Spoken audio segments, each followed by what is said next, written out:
Good morning, Ohio. It's James Lewis of This Dream House here with Lou Birdt of YSPN 360. Lou, thank you for joining us today. James, thank you for having me.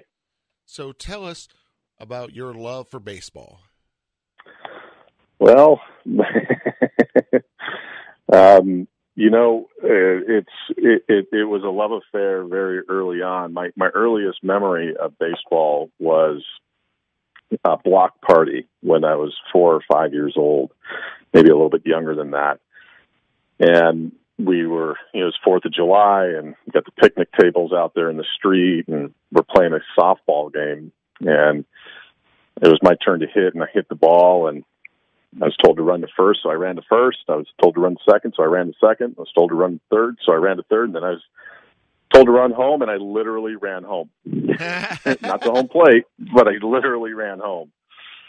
Awesome. And it was so much, the game was introduced to me where it was a game, and I loved playing it. And I was, fortunate enough to continue playing through my youth. And, I was never an all-star. I just, there was just a love for the game. There's never really any pressure on me to do anything, and I got to play other sports, but baseball was my thing, and played through high school. Although I got cut twice in high school, in my senior year, I had only 10 at bats, and then for some strange reason, that love and passion for the game continued, and I went to a junior college out here in Southern California, got cut.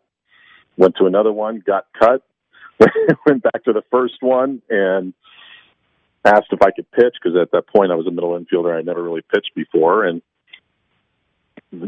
that coach saw something in me and gave me a chance, and I was rewarded. I got to play 4 years of college baseball, and got to play in 2 College World Series, and even trick somebody to pay me for a short time, But baseball, like any other sport, is if the agenda is there and there's a true love and passion, just like anything else, stained glass, woodworking, whatever, the rewards are unlimited. And but yeah, I fell in love with baseball the day of baseball was put in my hand. Excellent. Yeah, I was going to say, that's the big thing, is doing things that you love. It means so much more. You really just, you get that value out of it. You get that feeling of completion almost. Yeah. I think, there's different aspects or different activities that we can, pursue in our lives. And baseball I felt connected to it. And it gave me something to dream about. It gave me something to aspire to. And it captured, it captured my attention to the point where my mom tells me stories that when I was little, she would have meetings with my teachers, and she was concerned because the only thing I wrote about was baseball. Awesome. And the teachers would thankfully be on my side and would let her know that it was okay so long as I was writing. That's all they cared about. Exactly. As long as you're working on the schoolwork, you're doing your things. Hey, if the topic That's happens right. to be baseball, more power to you. Exactly. So I knew what I wanted to do at a very young, and the game's been really good to me. I've coached at every level, from having the privilege of working with little guys all the way up to guys that played in the big leagues, and even one athlete that ended up in the Hall of Fame. It's been a really fun journey for me. Oh, wow. and my family, to be honest with you. Nice. Yeah. Speaking of that, what about your get into the baseball? My older son played, a bit of a late bloomer like me. Loved the game, connected us. We had a lot of fun with it. He decided after his going into his sophomore year that it probably wasn't his future, so he backed out of it. But he was focused on getting into the Naval Academy, which he, as we spoke about earlier, he received his appointment this morning. So we're excited about that, and that's his path. And my little one is really creative. not so much athlete, but loves building things, and probably is going to be an engineer when he gets older. So we're we're supporting those aspects of his life. Oh, nice. Yeah, I was going to say, yeah, my son's the same way. He's all about creating train tracks and marble tracks and building things out of just nothing. I mean, it seems. You give him a plastic Kroger's bag and some tape, and he will make an action figure for himself. We should probably buy stock in 3M, because my son goes through more tape than anybody I've ever met. Oh gosh, yeah, they get into it and they love it. It's yeah. I mean, but like you said, that's the creativity is an awesome thing. Exactly. So, what is YSPN 360? YSPN 360 is really a call to action. You know, as I said earlier, I was privileged to play the game for a long time, and then I've been privileged to help others develop toward their goals and their potential and whatnot. Going through the youth sports journey as a parent, it was very obvious to me that there was a lot of pain and confusion in the marketplace for most parents that don't have maybe the window to look through that I have. Anything that my son ever did on the athletic field, I never had any anxiety about it. It was his gig, not mine, and I was there to simply support him and what. I was watching youth league coaches manipulate drafts because they needed to win and whatnot, and I started doing a lot of research and speaking to sports psychologists, pediatric orthopedic specialists, and people that were far more educated in the development of young people than I was. And what I found was there's a lot of collateral damage kind of happening right now. And what I wanted to do was to build a service that was inclusive. It's free. I don't want people to be turned away. If you want to learn something about your son's or daughter's athletic endeavors where you can be more helpful to them, support them in a healthier way, I wanted people to have access to that. So what I did was I went out and I approached really outstanding mentors and leaders who happen to be great coaches and people, and said, guys like Dave Roberts of the Dodgers and Sandy Alomar and Omar Vizquel, Jim Brower, Tarek Brock, etc. And I just said, look, I want to put you in front of a camera working with kids, so the average mom and dad who are volunteering their time, working with kids in their community, can learn how to communicate, how to coach, how to be better mentors and leaders. Because at the end of the day, if you're going to volunteer your time, it's far more important to be that mentor or leader versus being a good hitting coach or a good fielding coach or pitching coach or whatnot. And when you see kids leaving sports at younger ages, not 13, which is the typical cutoff because that's high school. So I'm talking about kids leaving organized youth sports at 10 and 11 years old because of three reasons: pressure to win, pressure to personally achieve, and then the coaching isn't very good. Those are all symptoms that are avoidable. And when a 9-year-old says the coaching isn't good, they're not saying, well, he's a bad hitting coach. What they're saying is they don't feel safe, they don't feel included, and they don't feel respected. And that's really the idea behind YSPN 360 is to educate, provide opportunity, and to make sure that no matter what your economic situation is, you have access to this content. Oh, wow. I mean, that is the amazing part about it. Like you said, it's free. So all you have to do is sign up, the way I understand it? That's it. It's a first and a last name and an email address, and you have access. And it's so far so good. We get a lot of compliments on our content, and we're just at the beginning of this thing. So we're real excited about the future, and really at the end of the day, we just want to make impact. That's it. That is the culture of our business internally. What can we do today to impact somebody? So what is the 360 part? The idea behind the 360 is pretty simple. We want to create and are creating a 360-degree approach or a holistic approach to the development of players, parents, and coaches. When I look around the marketplace and you see online sports instruction, 99% of it is about sign up and buy this today and we'll and hit the ball 10 feet further or 100 feet further. And again, it really goes back to the basis of kids just want to play. They want to have a good time. You know, a 9-year-old really doesn't have the cognitive ability to understand what competing even means.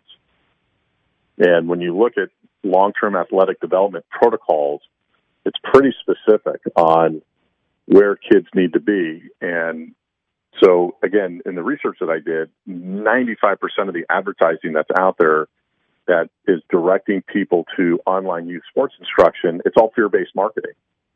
If you don't have your kids doing this, they're at risk. If you don't have this, you're at risk. You're not at risk.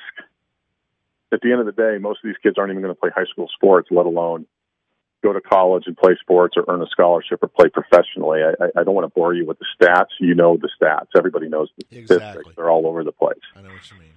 But what's not out there are actionable tools. What you see is articles in Huffington Post or the Washington Post or whatever newspaper. They talk about all the problems associated with youth sports. But there's very little out there that allows people to take action to fix that. Every problem that is associated with youth sports is caused by us as adults. It's not the kids. It's the adults. And YSPN 360 and that 360-degree approach to the development of people is our call to action. So the way I understand it, baseball is a very mental sport. What percentage of the game is mental? Well, I think like anything, when people have confidence in themselves, they have a chance to reach whatever potential they have. I think as you get older, you get into the high school, college, pro level, I think the game is, especially at the professional level, that game is pretty much between your ears. They say that if you get to AA, there's really no difference between a AA player and a big league player from a physical standpoint. The big league player is just able to more consistently execute what they're trying to execute. I think at the youth level, it's, these kids are still trying to learn their bodies and how things work. And, one of my favorite lines is, hey, be confident. It's okay. It's confidence is not just a switch being flipped. I think really the mental approach for kids, and I'm talking young kids, is really about the behavior modeling that they see in their parents. If their parents are relaxed, the kids will be relaxed on the field. And no matter what the results are, the kids are going to be happy with what they did. But the problem is we have put our kids in this hyper results oriented environment where if they go 0 for 4, they're questioned.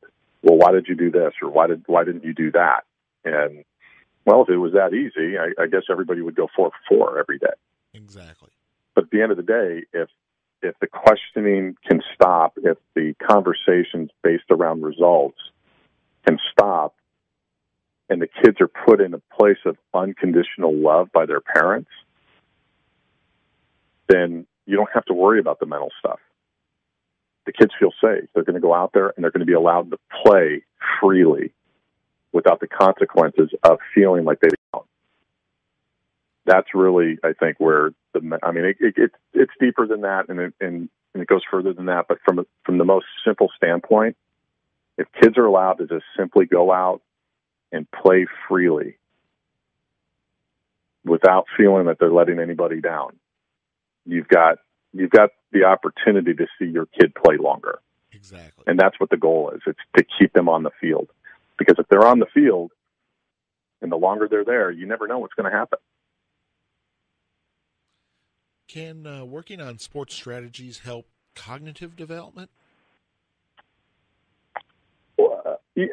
you know, it's a great question. When kids are young, the physical and mental development differences can be massive. Kids just develop at different times. So again, I think the simplicity of this is letting them play without a lot of parental interference. The best thing that you can do is you want to expose your child to a sport, don't sign them up. Go play volleyball with them. Don't teach them. Don't coach them. Let them play. They'll figure things out. I see kids and their parents all the time. It's like people can't even play catch with their kid anymore without coaching them. So what if your kid's not throwing the ball straight? He's 4. They don't have the cognitive ability to take in that information and physically act it out more times than not. Now, obviously, there are some kids out there that can take it and run with it and whatnot. So I don't want to put everybody in a box. But again, the sports scientists that I've had the luxury of having access to, it's really interesting what we're doing with our kids. And there's a lot of positives, but there's also a ton of negatives that are really easily removed from the equation. And again, going back to your question about cognitive development, kids develop at different times, and we have to allow them and be mindful of where our kids are in their development. And then as they show progress, then you can introduce new things. But you can't really introduce anything really unless it's invited by the child. If they're into it, you can go for it. If they're not, it's like work ethic. I get questions all the time. My kid doesn't work hard. How old's your kid? He's 9. Well, how many of us really worked hard at 9 years old? The question is, or the answer is, if you're honest, I didn't work hard at 9. I played. I loved playing. Don't worry about work ethic. We'll worry about work ethic when they even understand what that means. And for most kids, that's around, 13, 14 years old. They're starting to earn their playing time. It's not so much pay to play. But really at the end of the day, I think it's really about unconditionally supporting our kids and letting them go out and experience different things in their life. So with that, how do team sports help emotional development? Team sports are awesome. You're talking about learning how to take constructive criticism. You're learning how to be a good teammate. But again, it even goes back to parent behavior modeling. You hear all these wonderful life lessons that can be learned through team sports. Being a great teammate, respecting the game, respecting others. So mom and dad are there, be a good citizen, Johnny or Sally, be a great teammate, help people out. And then in the next breath, they're telling their kid not to share their bat or their glove with their teammates. So it's like, how do you how do you be a great teammate if you're not willing to share your bat? I understand those bats are expensive, but the words that our kids hear from their parents often don't match the actions of their parents. Be a good citizen, yet mom and dad are in the stands yelling at the umpire or complaining about, playing time and doing this in front of their kids. Or, somebody makes an error and their head goes down. I was at a travel ball game a couple of weeks ago, and one team was clearly better than the other, and the parents on the better team were actually out loud saying bad things about the kids on the other team. Ooh. They're 10 years old. They're kids. Who cares? But the amount of insecurity, it really brings out the parents that are really insecure. Youth sports really brings out the worst in them. And really, like I keep, I keep the mantra simple. If you want your kid to be a good human being, you have to demonstrate that in action, not words. Very true. Yeah, I mean, I was at a game one time, and they're like, it was something to do with base running, but the coach yells, "Take him out!" Like, not like take him out of the game, like take him out, like slide and take him out. And I looked at the other parents and I go, "Hey, aren't you all bothered by that?" And they're like, "Shut up." I'm like, "Really? You should be bothered by the fact that you just told him to take him out." Right. Yeah. Yeah. I mean, it's a kid's game. It's a kid's game, and I think oftentimes adult level, Major League Baseball, the NFL, NHL, we're watching the elite professional athletes play an adult game, and then go out and watch our kids. And I think some folks just can't differentiate what's important in this game and what's not. I mean, the professionals are playing for their paychecks, their families, their livelihoods. Kids are playing. I mean, if you really think about what youth sports is youth sports is really designed to be a community event. Bring people together, enjoy your coffee, socialize, let the kids play with their friends, play in a game that they love to play, hopefully. And it is totally turned into a commercial business. You got the proliferation of private coaches. I'm not huge on regulations with business, but at the end of the day, we send our kids to school. They're being taught by teachers who have to be degreed. They have to be credentialed. Yet anybody that decides that they want to pop up a sports school can do that. And I live in Los Angeles. There is a private coach on every corner for every sport. And I'll speak specifically to baseball, but I'm assuming if it happens in baseball, it happens everywhere. We got guys out here telling people that they played professionally and they didn't, which I don't personally think you have to have been a professional athlete to be a great coach. But if you're lying about your background, it's an integrity issue. Exactly. Character issue. Do you really want your child working with those people? But a lot of moms and dads, I mean, they'll go out, their due diligence is talking to somebody who's maybe a parent of a kid who's working with that coach, and the guy goes, "Yeah, no, it's great." Well, that's not due diligence. There are ways to background check these guys to make sure, at the very least, where they said they played. And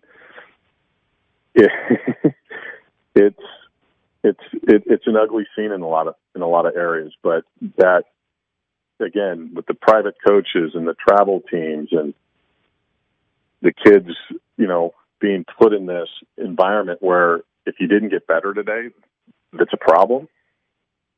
And just keep going back. It's like, let's foster a love for the activities that the kids want to participate in. And when it's time to work, if they have a passion and a love for what they're doing, when it's time to work, the work won't be work to them. They're gonna reach for it. They're gonna reach for it. They're gonna be a growth mindset. They're gonna want to challenge themselves. They're gonna want to stretch themselves. And when you have a young person or anybody who's willing to stretch themselves, to challenge themselves, man, you've got infinite capacity for some really awesome things happening for that individual. And I just see in our marketplace today, I talk to college coaches and scouts and pro coaches all the time. And they keep telling me that we are raising the least creative group of athletes that they've ever seen. They're over coached in terms of lessons. Lessons are great. I don't have a problem with them, but they're one-on-one. They're not in team environments. Where do these kids learn to really be part of a team and have that accountability and that responsibility to others? Many youth leagues out here in Southern California, they almost don't even practice anymore. They have 1 or 2 practices before the season, and then it's just games. Oh, wow. They can't. How do you learn to be that good teammate? They're not given a chance. Sorry for the ramble, but that was great. What sports are on your website? Right now, currently, we offer 3 sections: a baseball section, a softball section, and then what we call a performance section, where we have sports psychology information, some injury prevention and awareness information.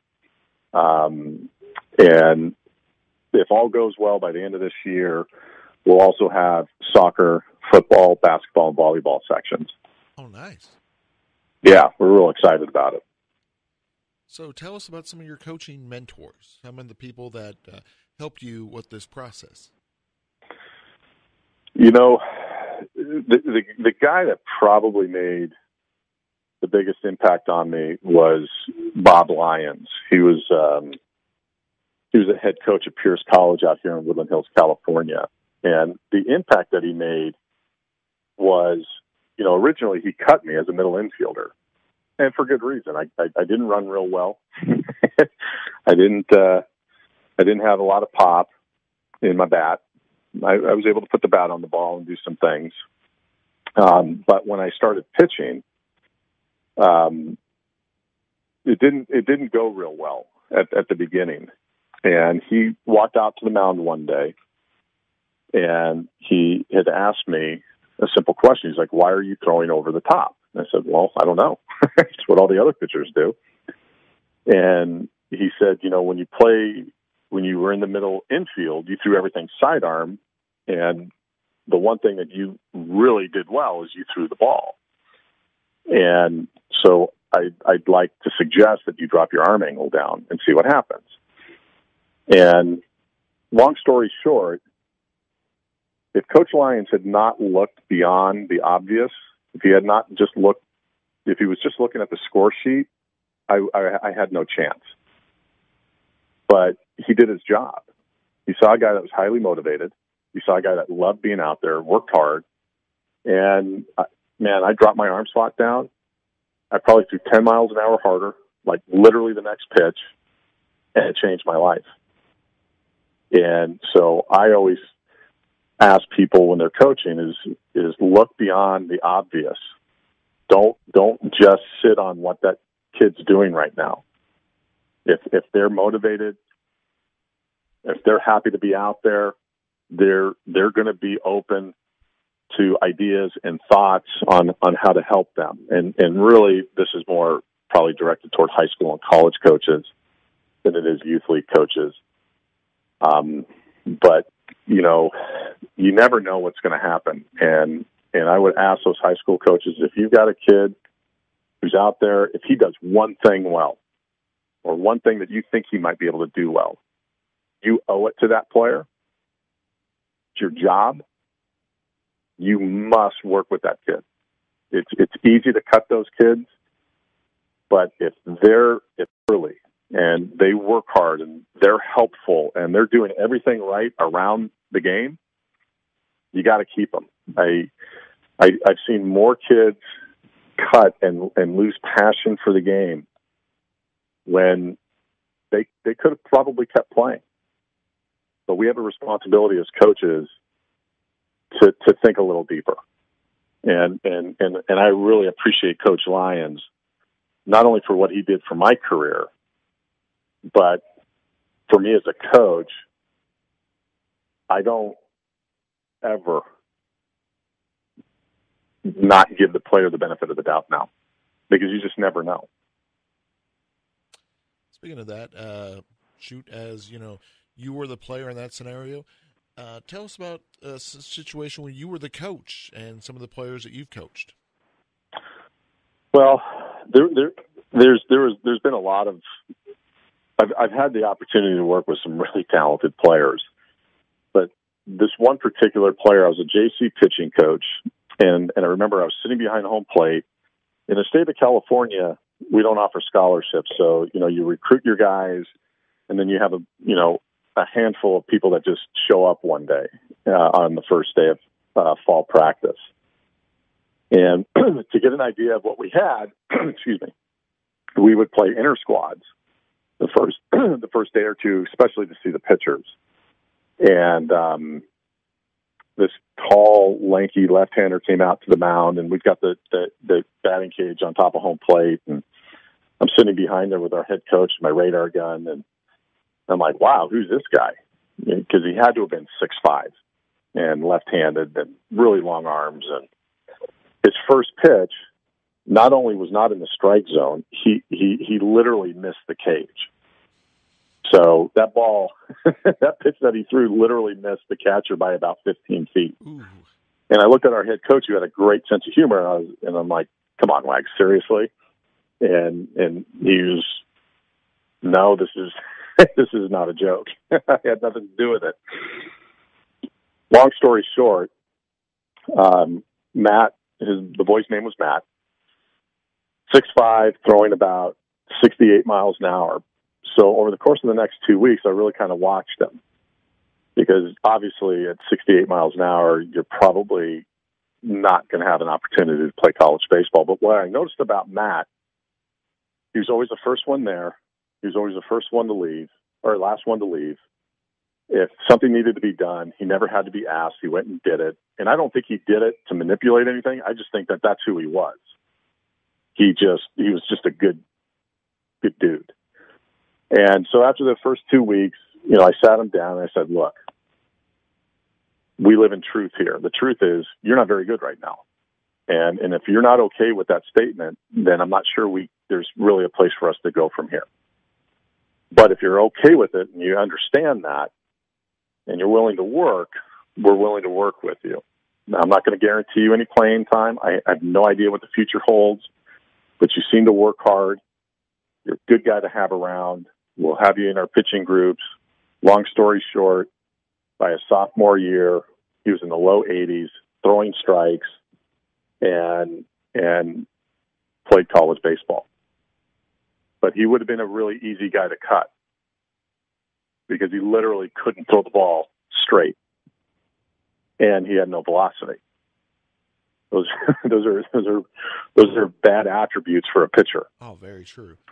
But on the right side, like you said, 6'5" and left-handed, you can't coach someone into becoming 6'5", and you definitely can't coach them into becoming left-handed. That's true.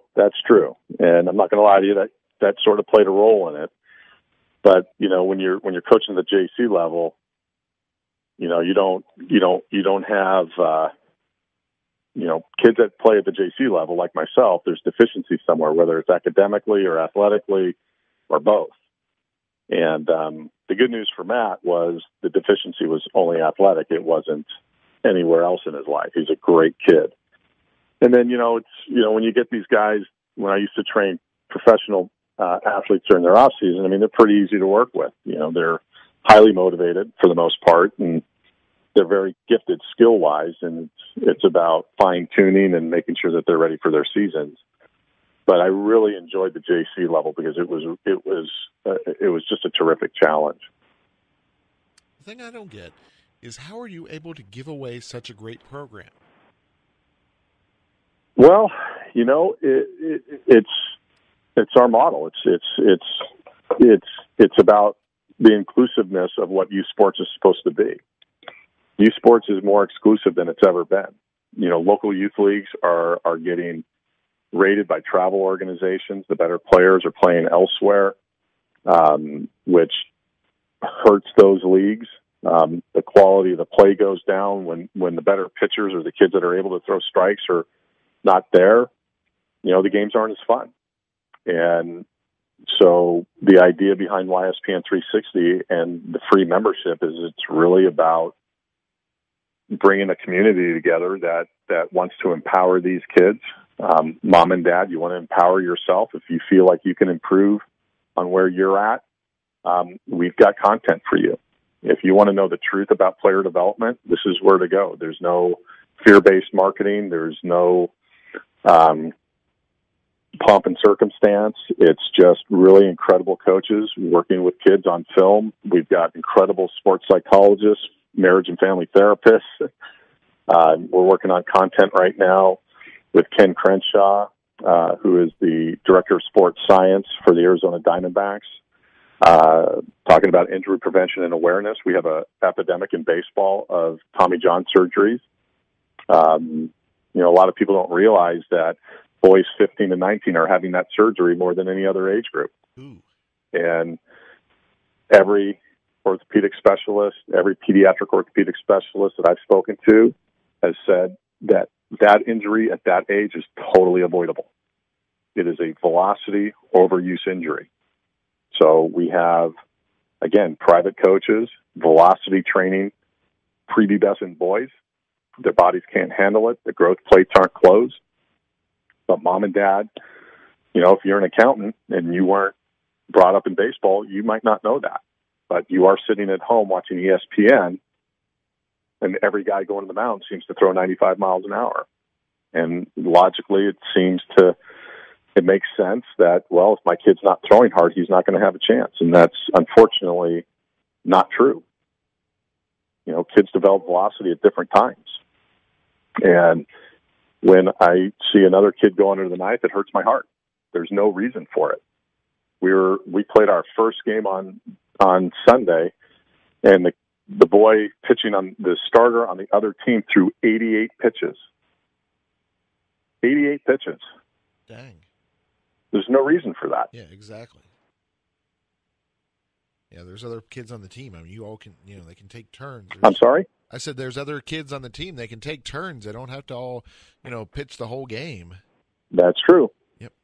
I agree. That's true. And the other thing, too, is you make a good point. There are other kids. It's like, what about opportunities for them?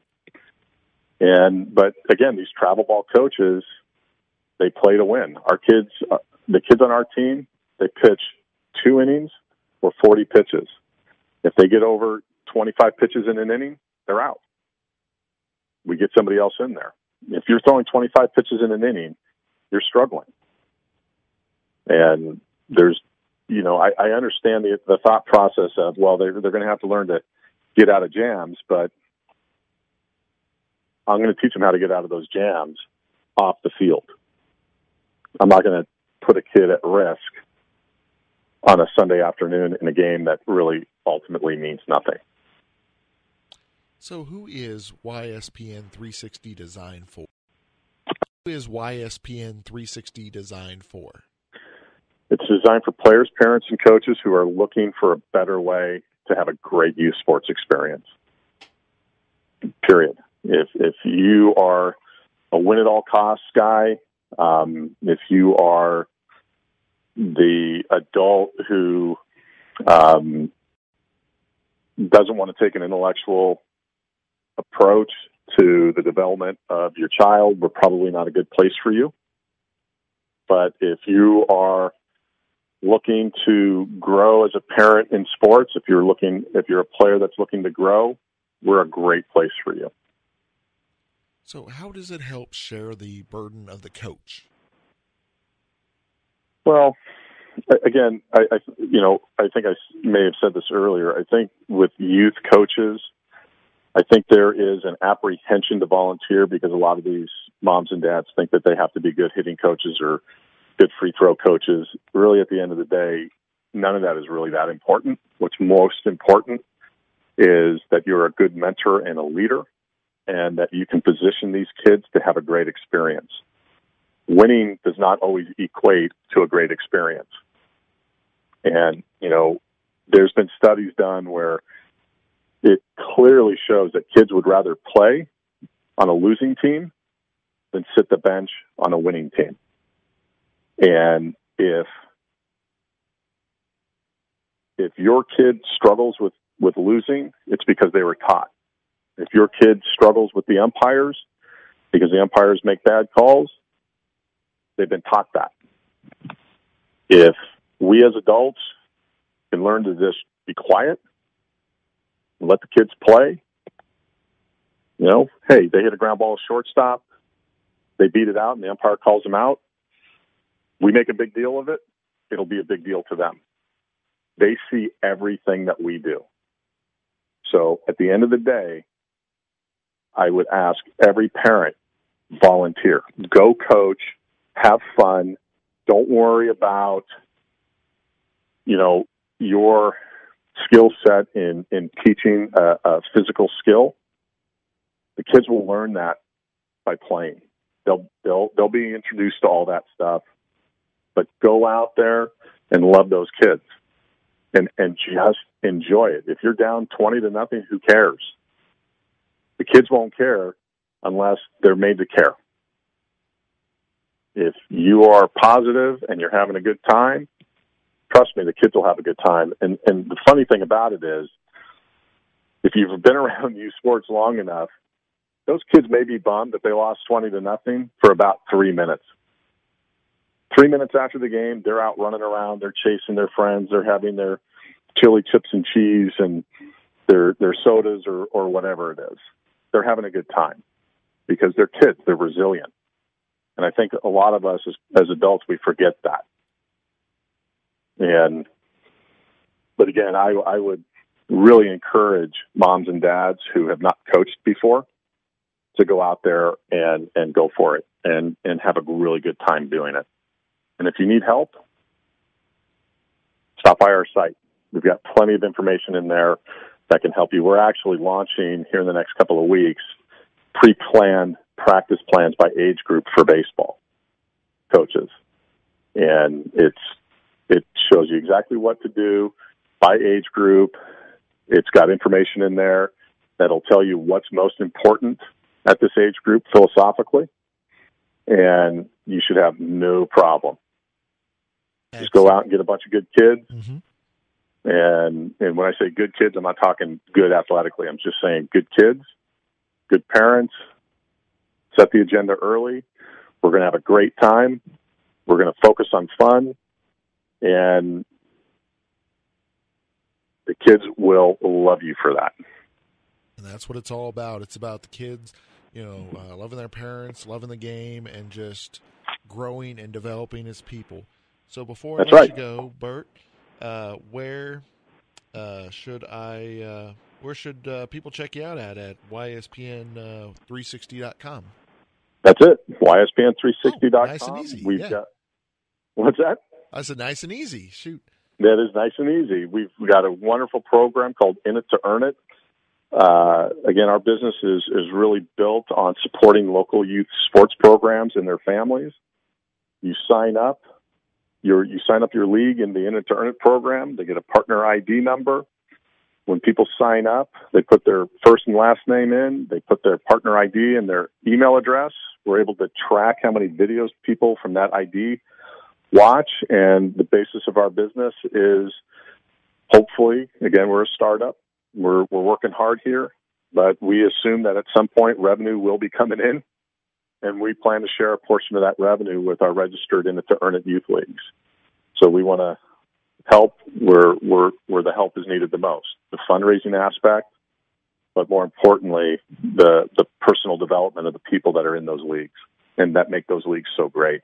Wow. So not only is it free, the leagues can eventually possibly make money. Mm-hmm. Wow. That's great. Simply by using our site. Exactly. And helping to develop young people and change lives. And like you said, your site is currently growing and developing and adding more sports. I mean, it just sounds like a win-win situation all the way around. That's the idea. That is awesome. Well, I'd like to thank Lou Birdt for joining us today. Well, I appreciate it, James. I appreciate the time and the opportunity to chat about something that's so important to me and is starting to become important to folks in this community, and we're just happy to be a part of it. Hey, it's my pleasure, and definitely as the site progresses and things change, we definitely want to have you back on because we definitely believe in great organizations like yours. Well, I appreciate that. I'd love to be back on, and I'm sure the next time I'm back on, I'll have learned a lot more, and we'll be able to share even more. Sounds great.